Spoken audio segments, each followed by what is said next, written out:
तो यूनिट 5 हमारा finance department के ऊपर बात करता है कि बेसिकली आपका जो फाइनेंस डिपार्टमेंट है वो बिजनेस के अंदर क्या करता है। अब बेसिकली फाइनेंस डिपार्टमेंट जो है वो उसके बहुत सारे काम होते हैं बिजनेस में, जैसे कि वो अपनी ट्रांजैक्शंस को रिकॉर्ड कर रहा होता है, वो फाइनेंशियल अकाउंट्स बना रहा होता है, income statement, balance sheet, statement of financial position जिसे हम कहते हैं, ये चीज़ें बना रहा होता है। और साथ ही साथ वो सोर्सेज ऑफ फाइनेंस भी अरेंज कर रहा होता है बिजनेस के लिए। अब sources of finance is basically कि बिजनेस के पास पैसे जो है वो कहाँ से आ रहे हैं।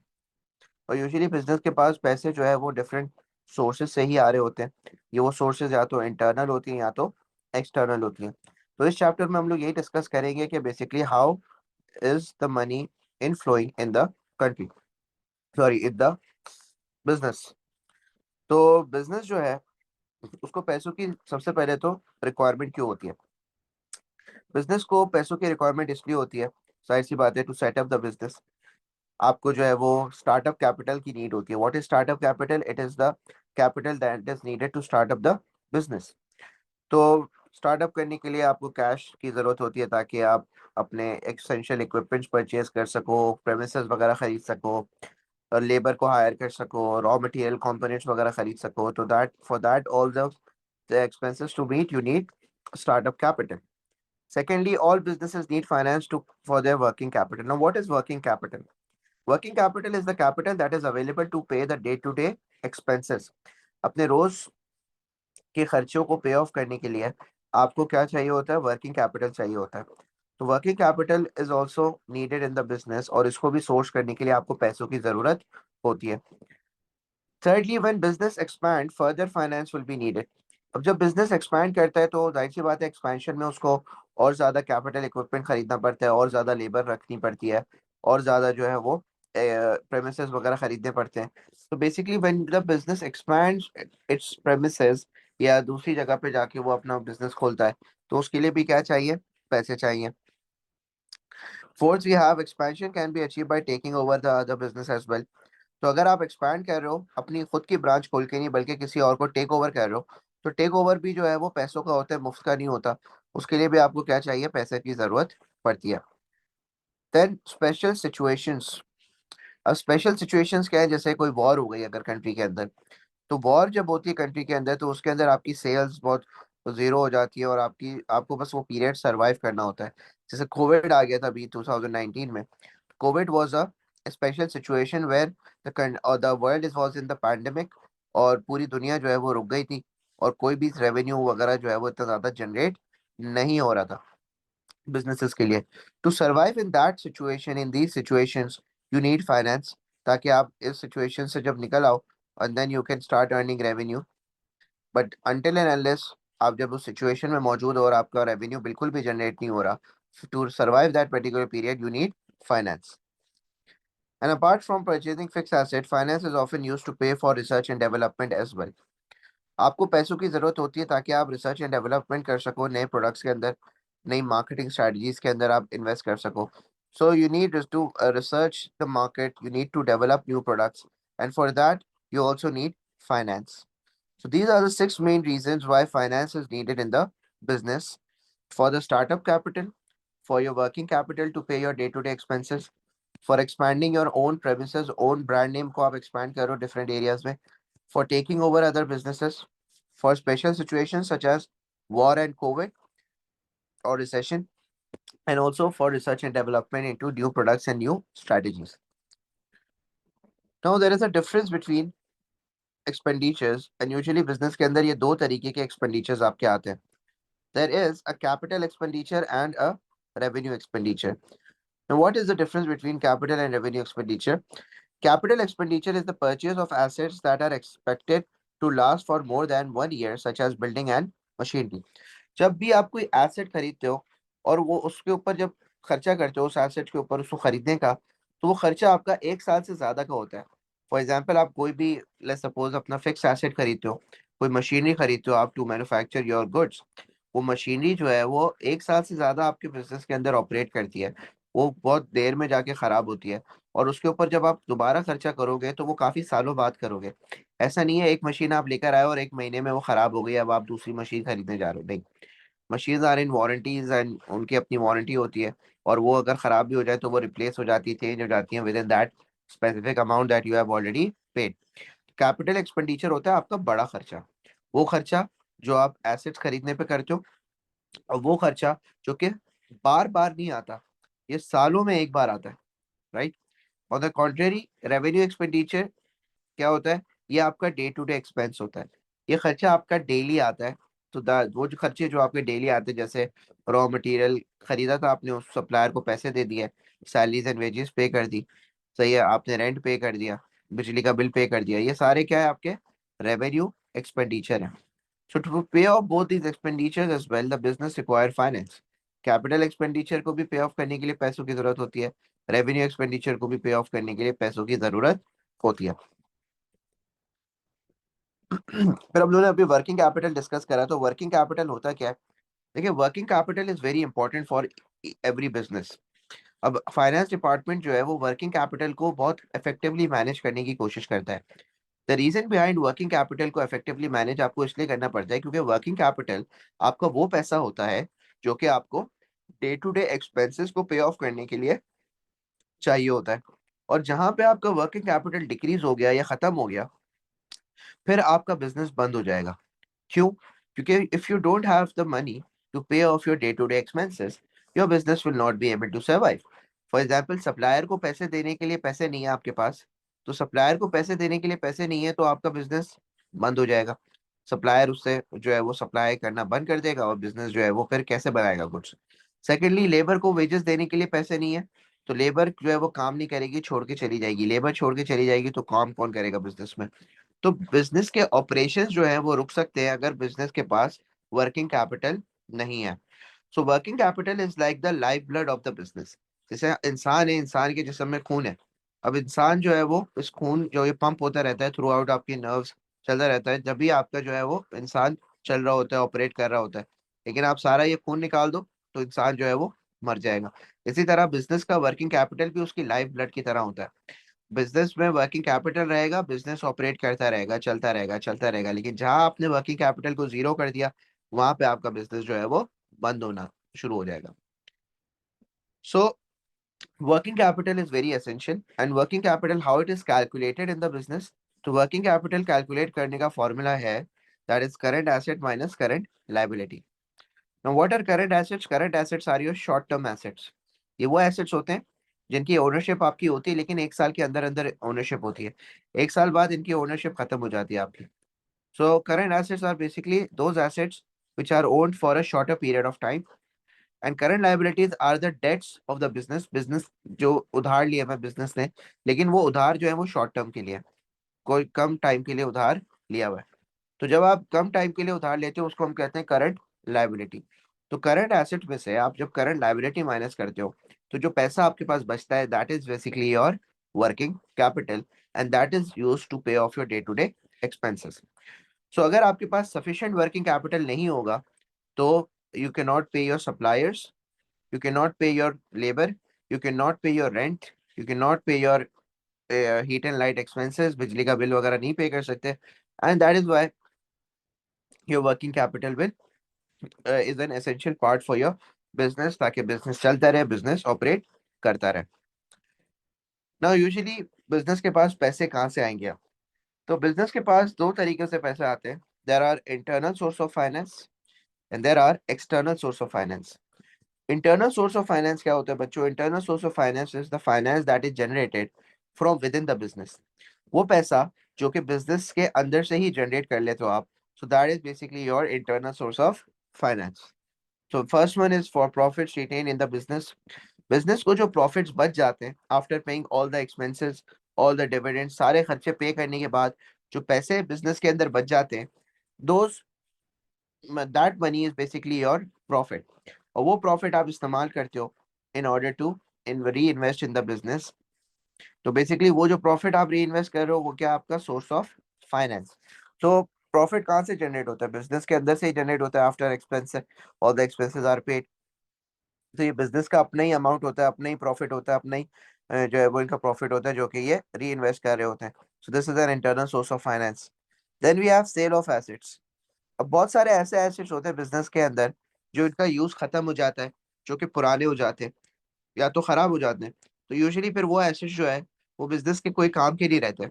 और उन एसेट्स को बेच के आप जो है वो पैसे रिकवर कर सकते हो, थोड़ा बहुत कैश बिजनेस के अंदर आ सकता है।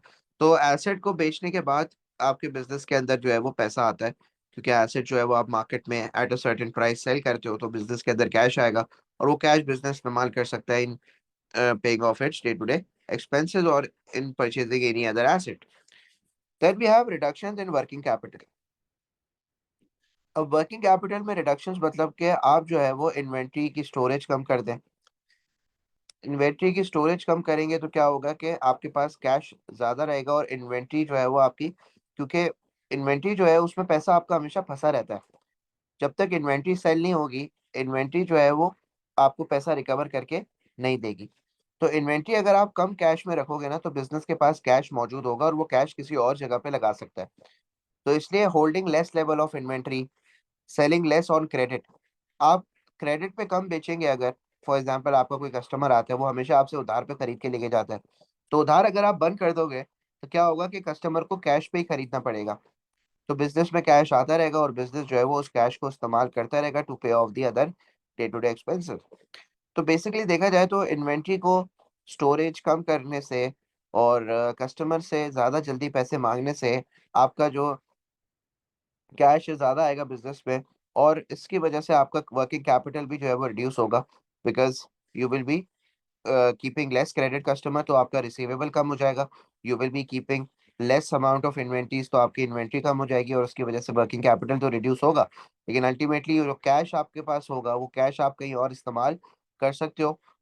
बिज़नेस का एक्सपेंशन में इस्तेमाल कर सकते हो, बिज़नेस के दूसरे एसेट्स खरीदने में इस्तेमाल कर सकते हो। So that is also a source of finance. Now the benefits of internal sources of finance. अब ये जितने भी इंटरनल सोर्सेज ऑफ फाइनेंस हैं, इनका फायदा ये है कि there is no direct cost to the business. Now what do we mean by direct cost? हम लोग लोन्स लेते हैं, तो लोन के साथ एक डायरेक्ट, दैट इज इंटरेस्ट। हम लोग जब शेयर्स इशू करते हैं, तो शेयर्स के साथ एक डायरेक्ट कॉस्ट अटैच होती है, दैट इज डिविडेंड्स, के डिविडेंड्स पे करने होंगे। लेकिन यहाँ पे देखें, there is no direct cost. Profit आपका अपना है, एसेट बेचो अपना है, रिटेन वर्किंग कैपिटल में रिडक्शन करो, ये भी अपना अपना ही वो है, तो इसके साथ कोई कॉस्ट एसोसिएटेड नहीं होती। So there is no direct cost which improves the cash flows of the business, के बेसिकली बिजनेस का कोई कैश फ्लो नहीं होता through internal source of finance. Secondly, internal finance does not increase the liabilities और debts of the business. अब आप loan लेने जाते हो अगर, तो लोन आपका क्या बढ़ाएगा? लायबिलिटी और डेट बढ़ाएगा। लेकिन यहाँ पे इंटरनल सोर्स ऑफ फाइनेंस में ये तीनों मेथड में आपका कभी भी जो है वो ना ही लायबिलिटी बढ़ती ना ही डेट बढ़ता। And there is no risk of loss of control by the original owners और the, as there is no shares sold. तो शेयर बेचने में एक और नुकसान आपको फेस करना पड़ता है, दैट इज के ओनरशिप और कंट्रोल आपका जा सकता है। लेकिन यहाँ पे ओनरशिप और कंट्रोल आपका नहीं जा रहा, बिकॉज आपके इंटरनल सोर्स ऑफ फाइनेंस में there is no external body involve which can take over your business और take over the control. However disadvantages क्या है? It is not available for all the companies. For example, वो company जो कि loss कर रही है, उसके पास तो प्रॉफिट होगा ही नहीं। वो कंपनी जो वर्किंग कैपिटल नहीं रख रही, उसके पास वर्किंग कैपिटल में रिडक्शंस का ऑप्शन ही नहीं होगा। और वो कंपनी जो कि जिसके पास कोई एसेट्स नहीं है, सही है, तो वो कंपनी जो है वो कैसे बेच के एसेट्स पे रिकवर करेगी पैसे? तो आपकी जो इंटरनल सोर्सेज ऑफ फाइनेंस है, mostly it's not available for all the businesses. Secondly, newly formed ones और unprofitable ones with few spare assets will not be able to use internal source of finance. अब for example आपके नए customers बने, तो नए customers अगर आपके हैं, तो पहली बात आपका रेवेन्यू जनरेट ही नहीं होगा, तो प्रॉफिट कैसे होगा आपको? फिर वो बिजनेस जिनके पास कोई स्पेयर एसेट नहीं है, वो एसेट जितने भी हैं बिजनेस के अंदर वो सारे इस्तेमाल में हैं, तो वो कैसे बेच के एसेट को पैसे रेज करेंगे? And depending on internal sources of finance for expansion can slow down business growth. अब यूजुअली जो आपके इंटरनल सोर्स ऑफ फाइनेंस होते हैं ना, ये काफी लिमिटेड होते हैं, काफी छोटे अमाउंट्स होते हैं, राइट? एसेट कितने का बिकेगा? एक यूज्ड एसेट्स की वैल्यू कम होती है, प्रॉफिट बिजनेस कितने ही कमा लेगा। तो usually the amount that is available in the internal sources, these are often very low. और ये लो अमाउंट होने की वजह से अगर आप सिर्फ इंटरनल सोर्स ऑफ फाइनेंस इस्तेमाल करते रहोगे अपने बिजनेस ग्रोथ के लिए, तो फिर ये लो अमाउंट्स आपके बिजनेस ग्रोथ को स्लो डाउन कर देंगे। क्योंकि आपके पास पैसे पहले जमा करने पड़ेंगे आपको, जब बहुत सारे पैसे जमा होंगे फिर आप एक्सपैंड करेंगे, फिर दोबारा वेट करेंगे पैसे जमा होने का, फिर आप एक्सपैंड करेंगे। So it is quite a slow process.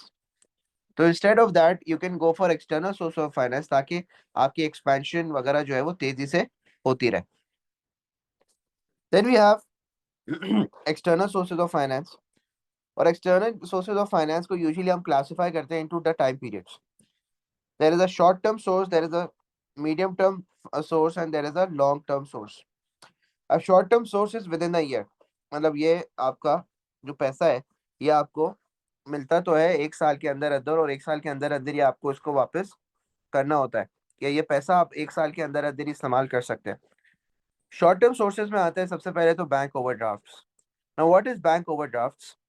Bank overdraft is an agreement with the bank, और जिसके अंदर आप क्या करते हो कि आप बैंक से ये एग्रीमेंट कर लेते हो कि मैं अपने अकाउंट के बैलेंस से एक सर्टेन अमाउंट ज्यादा विड्रॉ करा सकता हूँ। फॉर एग्जाम्पल एक कस्टमर मेरे पास आता है, लेट्स सपोज मेरे बैंक में जो है वो 50,000 रुपए है, ठीक है। 50,000 rupees are in my bank account, in my business bank account. And एक कस्टमर आता है, वो कस्टमर जो है वो मेरे से, लेट्स सपोज कस्टमर नहीं सप्लायर कहते हैं, 50,000 रुपए मेरे अकाउंट में पड़े हुए, ठीक है।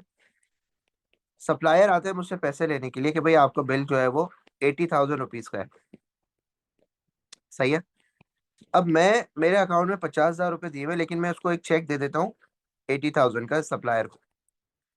अब ये सप्लायर ये चेक बैंक लेके जाता है, 80,000 का अमाउंट है, मेरे अकाउंट में 50,000 है। देखा जाए तो ये बैंक में जब ये चेक लेके जाएगा तो ये चेक जो है वो बाउंस हो जाएगा, क्योंकि मेरे अकाउंट में इतना पैसा है ही नहीं कि मैं इसका ये अमाउंट पे ऑफ कर सकूं। लेकिन जब ये सप्लायर चेक लेके जाता है तो चेक क्लियर हो जाता है। अब चेक क्लियर कैसे हो गया?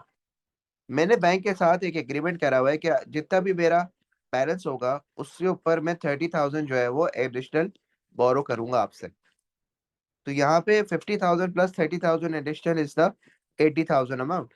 तो तभी बैंक ये सप्लायर का चेक बाउंस नहीं हुआ बल्कि क्लियर हो गया, क्योंकि बैंक से मैंने ओवरड्राफ्ट फैसिलिटी ली हुई थी।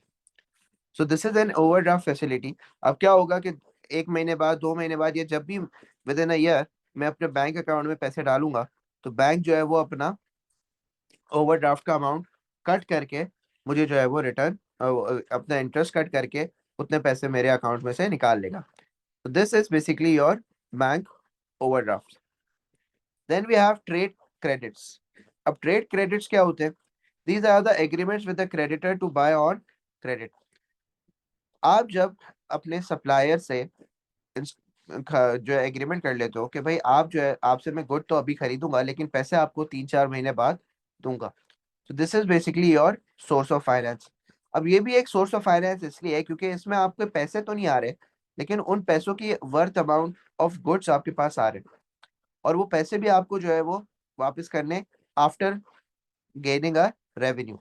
जब आप कमाना शुरू हो जाओगे तब आप जो है वो फिर वो पैसे वापस कर दोगे। तो बेसिकली ये भी एक तरीके का आपका ट्रेड क्रेडिट है कि बेसिकली आपको क्रेडिटर पैसे तो नहीं दे रहा है, लेकिन उन्हीं पैसों के बदले वो गुड्स दे रहा है, रॉ मटेरियल दे रहा है, और वो रॉ मटेरियल आप इस्तेमाल कर सकते हो in the manufacturing of goods and services. Then you sell them, and then whenever the money comes in, फिर आप उस क्रेडिटर को पैसे वापस कर देते हो। तो ये भी आपका विद इन अ ईयर होता है कि आपको विद इन अ ईयर अपने क्रेडिटर को पैसे पे ऑफ करने होते हैं। Then we have debt factoring. अब डेट फैक्टरिंग भी एक इंटरेस्टिंग है काफी, एक सोर्स ऑफ फाइनेंस। अब इसमें होता यह है कि बहुत सारी कंट्रीज में there are debt factoring companies. अब वो डेट फैक्टरिंग कंपनीज होती क्या है? Basically these debt factoring companies ये कंपनीज का डेटर खरीदने के लिए बैठी होती हैं। डेट फैक्टरिंग कंपनीज होती हैं।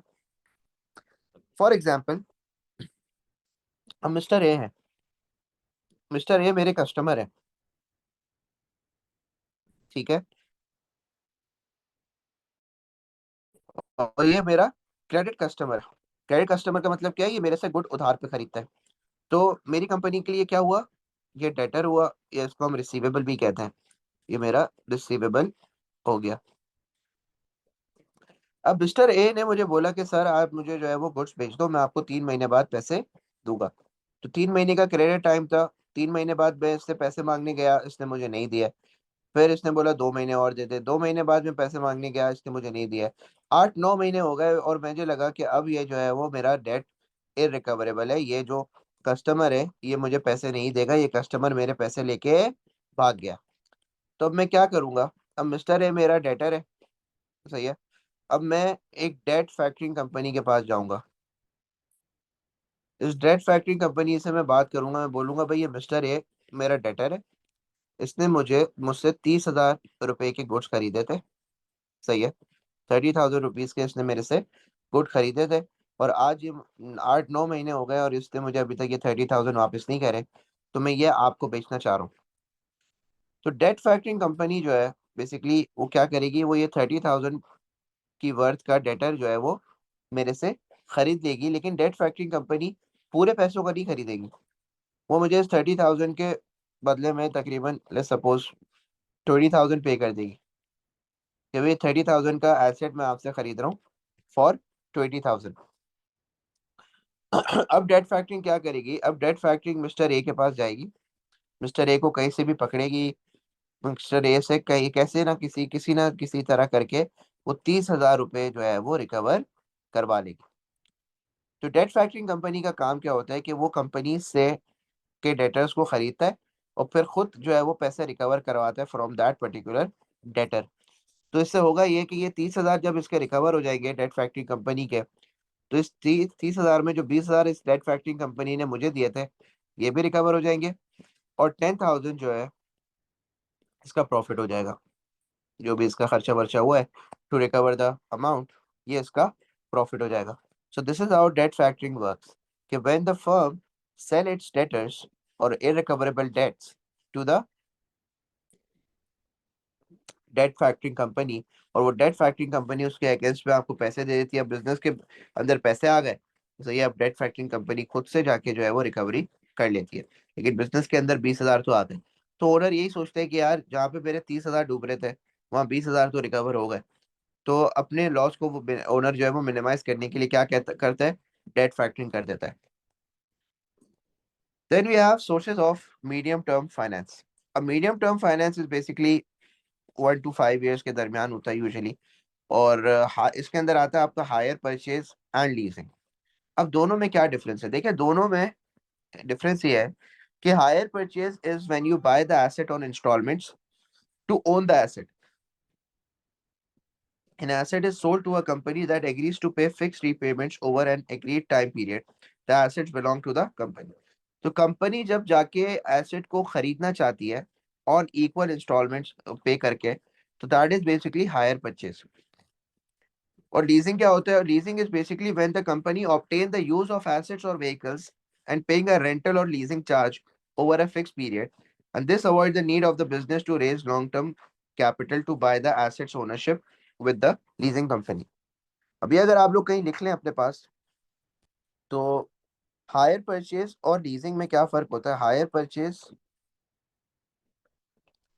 Is when the company buys asset on instalment.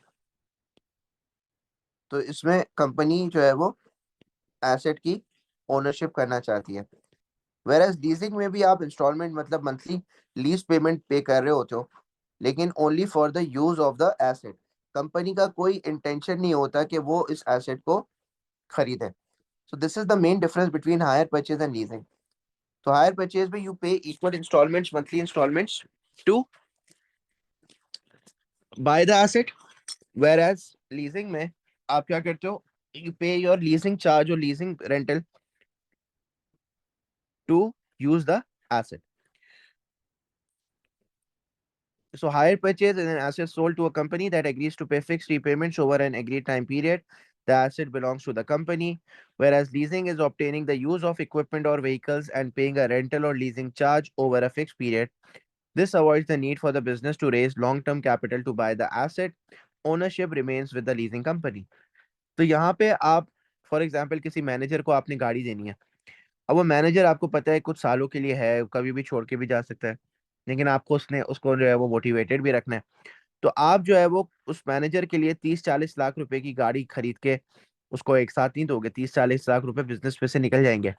Instead आप क्या करते हो, आप लीजिंग पे गाड़ी ले लेते हो कि जब तक मैनेजर है, जब तक वो गाड़ी चलाता रहेगा और हम उसकी बिहाफ पे लीजिंग पेमेंट पे करते रहेंगे, तो थोड़ा थोड़ा अमाउंट मंथली जाता रहेगा। जैसे एक साथ 30 लाख के बजाय हर महीने 30 हजार का अमाउंट जा रहा है, सो दैट इज एक्सेप्टेबल, क्योंकि उसी दौरान बिजनेस फिर कमा भी लेता है अपना, और भी पैसे जो है वो जनरेट कर लेता है। हाउएवर हायर परचेज में बिजनेस को जब एसेट खरीदना होता है, फॉर एग्जांपल कोई मशीनरी उसको खरीदनी है अपनी फैक्ट्री के लिए, तो फिर वो हायर परचेज इस्तेमाल करेगी, क्योंकि उसको उस मशीन की ओनरशिप चाहिए। वो मशीन जो है वो बिजनेस में 10 साल, 12 साल, 15 साल जो है वो रहेगी, तो उसकी उसको ओनरशिप चाहिए। तो उस ओनरशिप के लिए वो क्या करेगा, हायर परचेज की तरफ जाएगा।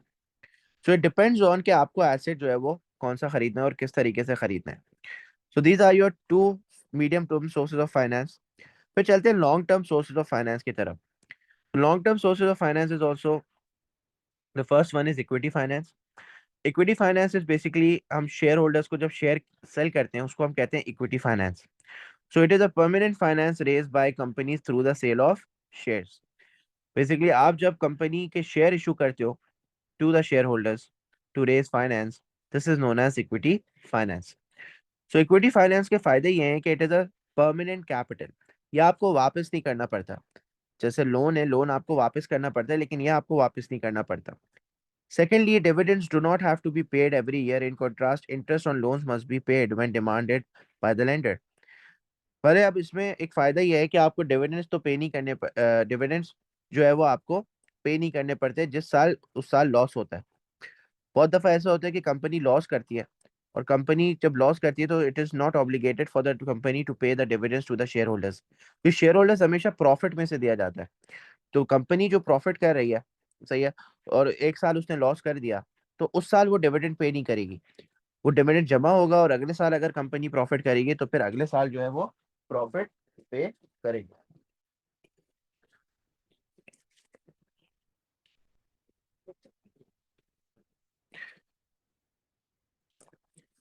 Then we have long term loans which is also known as debt finance. Debt finance is basically जब आप लोन वगैरह लेते हो, सही है, और लोन को आप जो है वो रीपे करते हो for more than a year.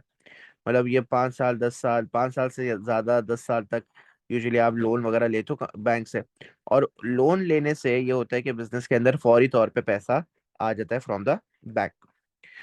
However loans का फायदा ये है कि इसके जब आप शेयर इशू करते हो तो एक नुकसान ये होता है कि शेयर इशू करने से आपका कंट्रोल जा रहा होता है, वेर एज लोन लेने से आपका कोई कंट्रोल नहीं जाता।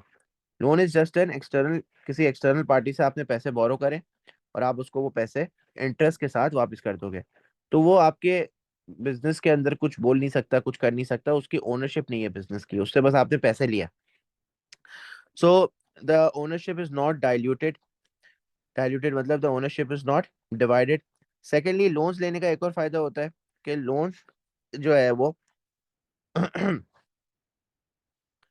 आपको पे ऑफ करने होते हैं, तो there is no increase in a permanent liability. आप अपनी लाइबिलिटीज को with the passage of time कम कर सकते हो। आपने लोन लिया, लाइबिलिटी एकदम से बढ़ गई, लेकिन वक्त के साथ साथ आप अपनी लाइबिलिटी जो है वो पे ऑफ कर करके अपनी लाइबिलिटी को कम कर सकते हो। लेकिन एक वक्त में एक पैसा तो आपके पास आ जाता है, लेकिन अगेन लोन के ऊपर आपको इंटरेस्ट पे करना पड़ता है, विच इज अ डिसएडवांटेज कि आपका कैश जो है वो काफी ज्यादा आउटफ्लो होता रहेगा। तो usually long term sources of finance में आपका मेन जो दो सोर्स ऑफ फाइनेंस होते हैं, that is equity finance. Equity finance is when you share issue the shares to the general public. Share holders आपके शेयर खरीदते हैं और वो पैसा आपके बिजनेस के अंदर आ जाता है। And then we have the bank loan और डेट फाइनेंस, जिसके अंदर आप लोन लेते हो बैंक से या किसी इंडिविजुअल से, और उसको आप रीपे करते हो on equal monthly instalments along with interest payments. फिर आते हैं आपके लॉन्ग टर्म बॉन्ड्स और डिबेंचर्स। अब लॉन्ग टर्म बॉन्ड्स और डिबेंचर्स क्या होते हैं? डिबेंचर्स भी आपकी कंपनी ही इशू कर रही होती है, और डिबेंचर्स बेसिकली तब इशू करती है जब कंपनी को इक्विटी और डेट फाइनेंसिंग नहीं करनी होती। So bonds issued by the companies to raise finance often with a fixed rate of interest. तो बेसिकली कंपनी जब उसको इक्विटी फाइनेंस नहीं करना होता, because they want to keep the control, बहुत सारे ऐसे शेयर होल्डर्स होते हैं, वो उनको अपना कंट्रोल रखना होता है, या वो और शेयर इशू नहीं कर सकते, क्योंकि अगर वो और शेयर इशू करेंगे तो उनका कंट्रोल चला जाएगा। तो यूजुअली फिर वो लोग जो है वो डिबेंचर्स का इस्तेमाल करते हैं। या फिर बहुत दफ़ा ऐसा होता है कि कंपनी के ऊपर ऑलरेडी बहुत ज़्यादा उधार चढ़ा हुआ होता है, और बैंक्स वगैरह उसको लोन देने से मना कर देते हैं, तो ऐसी सिचुएशन में वो डेट फाइनेंसिंग भी नहीं कर सकता, तो उसको क्या करना पड़ता है, डिबेंचर्स की तरफ जाना पड़ता है। अब डिबेंचर्स बेसिकली बॉन्ड्स की तरह होते हैं, जैसे गवर्नमेंट बॉन्ड्स होते हैं ना, कि आप गवर्नमेंट बॉन्ड खरीद लो, सही है, और गवर्नमेंट के पास पैसे चले जाएंगे, गवर्नमेंट उस पैसों को इस्तेमाल करेगी और आपको मंथली जो है वो फिक्स रेंटल इनकम या फिक्स्ड चार्ज जो है वो देती रहेगी। इसी तरह कंपनी भी बॉन्ड इशू करती है, जिनको हम डिबेंचर्स कहते हैं, और कंपनी जो है वो ये बॉन्ड इशू करती है, और हाई नेटवर्थ इंडिविजुअल्स जिनको इन्वेस्टमेंट करनी होती है वो इस बॉन्ड को खरीदते हैं, और वो बॉन्ड उनके पास रहता है, और वो पैसे जो है वो कंपनी को दे देते हैं उस बॉन्ड के अगेंस्ट पे, और वो कंपनी जो है वो फिर इनको फिक्स रेट ऑफ इंटरेस्ट हर साल जो है वो पे कर रही होती है ऑन द बॉन्ड। और कुछ सालों बाद अगर उस इंडिविजुअल को अब बॉन्ड नहीं रखना, तो कंपनी को वो वापस सेल भी कर सकता है, और कंपनी उसको वो पैसे वापस करेगी जो उसने कंपनी को दिए थे। तो bond can also be return to the company, company जो है वो अपना बॉन्ड बायबैक भी कर सकती है। तो ये आपका डिबेंचर होता है। Then there are other sources of long term finance which includes venture capital. अब वेंचर कैपिटल क्या होता है? It is the risk capital invested in business startups और expanding small businesses that have good profit potential but do not find it easy to gain finance from other sources. जैसे आप सबने shark tank देखा होगा, तो उसके अंदर जो भी आपके ओनर्स बैठे हुए होते हैं दे आर वेंचर कैपिटलिस्ट, और वेंचर कैपिटलिस्ट का काम ये होता है कि ये लोग जो है ये अपने पोर्टफोलियो को बढ़ाने के लिए, अपनी इन्वेस्टमेंट को इंक्रीज करने के लिए वो क्या करते हैं, वो नई अपॉर्चुनिटीज ढूंढते हैं। वो स्मॉल बिजनेसेस को ढूंढते हैं कि यार ये जो बिजनेसेस हैं उनके अंदर प्रॉफिट पोटेंशियल है, उन बिजनेसेस में वो फिर इन्वेस्ट करने की कोशिश कर रहे होते हैं। देखिए एक एंटरप्रेन्योर का काम क्या होता है? एक एंटरप्रेन्योर का काम होता है बिजनेस में इन्वेस्ट करना, बिजनेस को चलाना, बिजनेस को जो है वो ग्रो करवाना। और यूजुअली ये जो वेंचर कैपिटलिस्ट होते हैं इनका काम क्या होता है कि इनको ये शौक होता है कि बेसिकली ये छोटे से बिजनेस को सपोर्ट करके एक बड़ा बिजनेस बना के जो है वो ये इनकी सेटिस्फैक्शन है, समझ लें। तो बेसिकली ये वेंचर कैपिटलिस्ट क्या करते हैं, ये स्मॉल बिजनेसेस को देखते हैं कि कौन से ऐसे बिजनेस है जो छोटे हैं, जिनको पैसों की जरूरत है और उनके अंदर पोटेंशियल बहुत ज्यादा है। तो ऐसे बिजनेसेस को फिर ये इन्वेस्टमेंट देते हैं, सही है, और उनका एक सर्टेन प्रॉफिट, एक सर्टेन परसेंटेज अपने पास रखते हैं, और फिर इन बिजनेस को हेल्प करते हैं ये इन ग्रोइंग अप। फिर आता है माइक्रो फाइनेंस। माइक्रो फाइनेंस क्या होता है कि यूजुअली जो स्मॉल बिजनेसेस होते हैं, जैसे फार्मिंग बिजनेस हो गया, इनको कन्वेंशनल बैंक जो होते हैं ना, जैसे एचबीएल, अल्फला, ये जो आपके बड़े बैंक्स हैं, ये लोग जो है वो लोन नहीं दे रहे होते हैं इन लोगों को, क्योंकि इनका अमाउंट ही इतना छोटा होता है कि बैंक का इंटरेस्ट इतना कम बनता है कि बैंक बोलता है कि इनको लोन देने का फायदा ही नहीं है। तो बैंक हमेशा बड़े बिजनेसेस को लोन इसलिए देता है क्योंकि वो जो बड़े बिजनेसेस अमाउंट लेते हैं ना, एक बहुत सारा, तो वो उस पर इंटरेस्ट काफी ज्यादा बन जाता है। फॉर एग्जाम्पल फार्मर लेगा, लेट्स सपोज फार्मर आपसे लोन मांगने आता है 1 लाख रुपए का, इंटरेस्ट रेट है 10%, तो 1 लाख पे बैंक का इंटरेस्ट कितना बनेगा? 10,000 रुपए। बड़ा बिजनेस लेने आता है 10 लाख का लोन, उस पर 10% कितना बनेगा? 1 लाख। तो बेसिकली यहाँ पे आपका 1 लाख रुपए इनकम ज्यादा है as compare to this particular amount. तो वो छोटे छोटे लोन देके अपने अमाउंट को खराब नहीं करेगा बैंक कभी भी। बैंक ये अमाउंट 1 1 लाख रुपए जमा करके रखेगा, ताकि जब कोई बड़ा बिजनेस आए लोन लेने के लिए, एक साथ 10 लाख, 15 लाख, 20 लाख, तो फिर छोटे छोटे अमाउंट जमा करके उस बड़े बिजनेस को वो दे देगा। तो माइक्रो फाइनेंस यूजुअली ये कन्वेंशनल बैंक्स तो नहीं करते, तो इसलिए फिर माइक्रो फाइनेंस बैंक्स खुलते हैं, जैसे इजी पैसा। इजी पैसा से आप जो है वो 2 लाख, 5 लाख तक का लोन ले सकते हैं आराम से, और फिर उसको मंथली इंस्टॉलमेंट में पे बैक करेंगे with small fix rate of interest. So microfinance banks provide financial services for poor and low income customers who do not have access to banking services, such as loans and overdrafts offered by traditional commercial banks. तो basically ये लोग जो है वो सिर्फ और सिर्फ micro finance bank का टारगेट ही यही होता है कि ये छोटे लोगों को, जो छोटे बिजनेसेस हैं, उनको लोन देंगे, सही है, उन क्योंकि कन्वेंशनल बैंक्स उनको लोन नहीं दे रहे होते। And then we have crowd funding. अब क्राउड फंडिंग क्या होता है? It is the use of small amounts of capital from a large number of individuals to finance a new business venture, usually through the internet. अब crowd funding क्या होता है? जैसे आजकल रमजानों में आप देख रहे होंगे जेडीसी का एक ऐड आ रहा है, जेडीसी वाले जो बोल रहे हैं कि भाई हमें जो है वो ये फला हॉस्पिटल बनाना है, और इसके लिए जो है वो आपकी डोनेशंस वगैरह जो है वो उसकी हमें रिक्वायरमेंट होगी। सो this is a type of crowd funding. कि ओवर द इंटरनेट वो अकाउंट में अपने पैसे बोल रहे हैं कि आप लोग जो है वो इन अकाउंट्स में पैसे भेजें, ताकि हम जो है वो ये हॉस्पिटल और ये सारा इंतजाम जो है वो चला सके, कर सके। तो ये क्या आपका, ये है आपका क्राउड फंडिंग। इसी तरह बहुत सारी ऐसी वेबसाइट्स बनी हुई है, जैसे गो फंड मी। अब गो फंड मी एक वेबसाइट है जहाँ पे इंडिविजुअल जिनको बिजनेस स्टार्ट करना होता है और उनका बिजनेस आइडिया बड़ा पोटेंशियल होता है उसके अंदर, तो गो फंड में ना, फंड मी में बहुत सारे फंडर्स बैठे हुए होते हैं। बेसिकली ये इन नए बिजनेसेस को सपोर्ट करना चाहते हैं। तो वो जब आप अपने गो फंड मी ऐप में आप जब अपना लेट्स सपोज बिजनेस का आइडिया देखोगे, पिच इन करोगे, अपना पूरा बिजनेस प्लान डालोगे, और वो जो भी फंडर्स होंगे वो देखेंगे उसको, तो फिर वो अगर उनको आइडिया पसंद आता है तो फिर वो आपको ओवर द इंटरनेट जो है वो पैसे ट्रांसफर कर देते हैं, and then you can start up your business. So this is your crowd funding, कि जब आप एक क्राउड से पैसा लेते हो to to start up a particular business. तो ये सारे आपके एक्सटर्नल सोर्सेज ऑफ फाइनेंस में आ जाते हैं। तो external sources of finance have bank overdrafts, trade credits, debt factoring, hire purchase, leasing, equity finance, debt finance, long-term bonds or debentures. And other sources of long-term finance include venture capital, microfinance, and crowdfunding. Then we have the main financial stakeholders in the business. अब financial stakeholders कौन होते हैं? Financial stakeholders वो stakeholders होते हैं आपके जो कि आपके financial decision से affect होते हैं। तो usually इनके बिजनेस में इंटरेस्ट होता है इन द फाइनेंसेस। तो this include share holders. Share holders आपको पता है they have the ownership of the company. और ओनरशिप क्यों होती है? क्योंकि ये शेयर खरीदते हैं।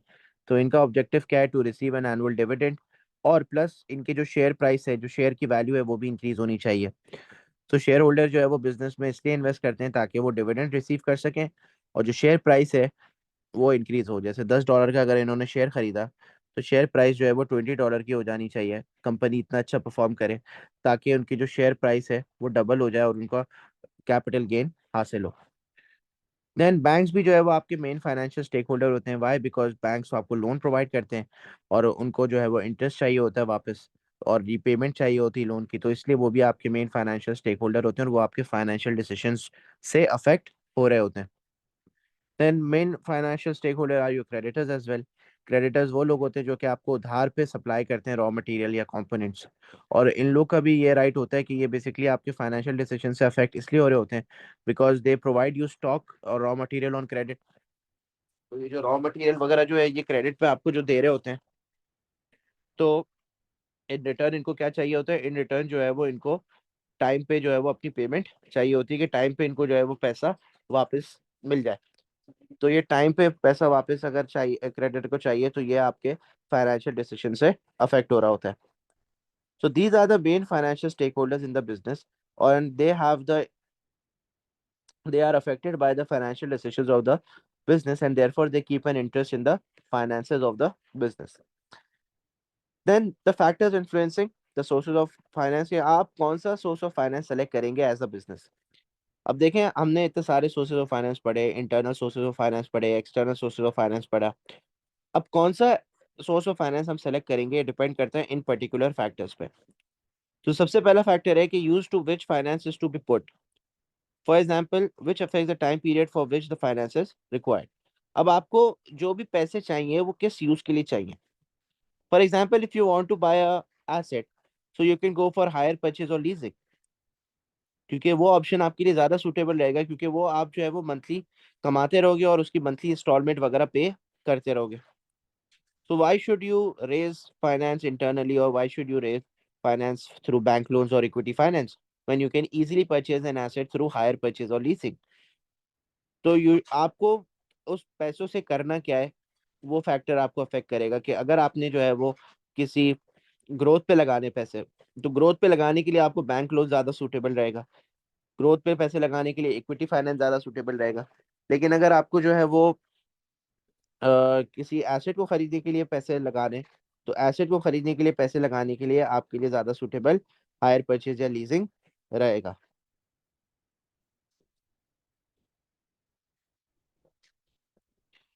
Then we have the cost that you are able to pay. अब देखें, हर एक एक्सटर्नल सोर्सेज ऑफ फाइनेंस के साथ कॉस्ट एसोसिएटेड है। Whereas internal sources of finance के साथ बिल्कुल भी कोई कॉस्ट अवेलेबल नहीं है, because it is completely free. Whereas external sources of finance के साथ देखें, अगर आप शेयर इशू करते हैं तो डिविडेंड पे करना है, अगर आप लोन लेते हो तो उसके ऊपर इंटरेस्ट पे करना है. तो एक्सटर्नल सोर्सेज ऑफ फाइनेंस अगर आप तभी इस्तेमाल करोगे तब आप जब आप कॉस्ट बेयर कर सकते हो, मतलब आप लोन तभी लोगे जब आप उसका इंटरेस्ट पे कर सकते हो. आप शेयर तभी इशू करोगे जब आप डिविडेंड पे कर सकते हो. If you're not able to pay these costs, then you should go for internal source of finance. फिर उसके बाद कितना अमाउंट रिक्वायर्ड है. स्मॉल अमाउंट चाहिए तो short term source of finance की तरफ चले जाएं या इंटरनल सोर्सेज ऑफ फाइनेंस की तरफ चले जाएं, because small amount are usually raise through internal source of finance. Small amount such as sale of asset करके आप थोड़ा छोटा बहुत छोटा अमाउंट रेज कर सकते हैं. Whereas if the amount you need is a larger amount, बहुत बड़ा अमाउंट आपको चाहिए, फिर तो आपको शेयर इशू और डिबेंचर्स वगैरह इशू करने पड़ेंगे ताकि आपको बड़ा अमाउंट मिल सके. Then legal structure and desire to control. अब देखिए लीगल स्ट्रक्चर पे भी डिपेंड करता है. फॉर एग्जांपल सोल ट्रेडर है, पार्टनरशिप है, वो शेयर इशू तो नहीं कर सकते ना ही, और उनको लोन भी बड़ा मुश्किलों से मिलता है. तो उनके पास फिर शॉर्ट टर्म और medium term sources of finance ही रह जाते हैं कि वो लीजिंग इस्तेमाल कर सकते हैं, वो हायर परचेज इस्तेमाल कर सकते हैं, वो ट्रेड क्रेडिट इस्तेमाल कर सकते हैं, बैंक ओवरड्राफ्ट इस्तेमाल कर सकते हैं, या फिर इंटरनल सोर्सेज ऑफ फाइनेंस. क्योंकि डेट फाइनेंस डेट जो है वो उनको मिलेगा नहीं, क्योंकि बिजनेस रिलेटिवली छोटा होता है और उसके साथ साथ शेयर इशू करने का उनका लीगल स्ट्रक्चर इजाजत नहीं देता. तो इसलिए there are limited sources of finance available for them. Then secondly the desire to retain control. For example एक कंपनी के ओनर्स हैं, if they have a high desire to retain the control, they will raise very little finance from issuing shares because they have a desire to retain the control. However, if a company's owners do not have the desire to retain the control, then they might issue more shares rather than taking bank loans or issuing debentures. क्योंकि उनको जो है वो Dzire नहीं है control करने रखने का, तो वो शेयर ज्यादा इशू करेंगे मार्केट के अंदर to raise the finance. Then we have the size of existing borrowing. अब साइज ऑफ एग्जिस्टिंग बोरोइंग को हम कहते हैं गियरिंग, कि ऑलरेडी आपके ऊपर कितना उधार मौजूद है. So gearing is basically a term used to explain to use to define that how much existing borrowing the business has. For example, if a gearing of a business is 50%, what does this mean? इसका मतलब यह है कि business का जो capital है वो 50% on loan है, मतलब उसने बैंक से उधार लिया हुआ है, और बाकी जो है वो उसका अपना कैपिटल है. बाकी 50% जो है वो शेयर होल्डर इक्विटी है. तो यूजुअली जब आपकी गेयरिंग हाई होती है इसका मतलब आपने बहुत ज्यादा लोन लिया हुआ है, और जब गेयरिंग 50% से कम होती है तो दैट मीन्स आपका गेयरिंग जो है वो कम है. तो यूजुअली अगर गेयरिंग 50% या 50% से ज्यादा होगी तो business is said to be highly geared. और हाईली गेयर्ड बिजनेस को लोन मिलना बहुत मुश्किल होता है, क्योंकि एक बैंक है फॉर एग्जाम्पल, वो बैंक आपके बिजनेस को देखेगा, वो देखेगा कि ऑलरेडी इतना गेयर्ड है बिजनेस, ऑलरेडी इतना लोन इसके ऊपर है, 60% इसके ऊपर लोन मौजूद है, कि जितना पैसा इसने लगाया बिजनेस में उसका 60% सिर्फ लोन का है. तो अब एक बैंक के लिए काफी रिस्की होगा इस बिजनेस को लोन देने के लिए. क्यों? क्योंकि बैंक को लगेगा कि यार ये जब पुराने लोन वापस नहीं कर रहा तो हमारा लोन कैसे वापस करेगा, राइट? तो size of existing borrowing if it is very high, then bank loans will not be possible, कि आपको जो है वो बैंक लोन देंगे. Secondly shareholders, they will also not invest in the company by looking at the high gearing. ये shareholder भी देखेगा, बोलेगा कि यार जब इतना गियर्ड है, हाईली गियर्ड है बिजनेस, तो सारे पैसे तो इसके चले जाएंगे इंटरेस्ट पेमेंट में, मुझे डिविडेंड कितना कम देगा ये, तो डिविडेंड्स वगैरह भी मुझे कम मिलेंगे, और सारे पैसे जो है ये वो इसमें दे देगा इंटरेस्ट पे करने में, क्योंकि ये हाईली गियर्ड है. तो शेयर होल्डर भी इन्वेस्ट नहीं करेंगे. हाउएवर अगर आपका साइज ऑफ एग्जिस्टिंग बोरोइंग छोटा होगा तो फिर शेयर होल्डर्स इन्वेस्ट कर सकते हैं, because they feel that they will receive higher dividends. And bank loans can also give loans because they feel that के वो इंटरेस्ट पेमेंट वगैरह और रीपेमेंट आराम से आप दे दोगे, क्योंकि आपके ऊपर इतना उधार नहीं चढ़ा हुआ. And then we have the flexibility.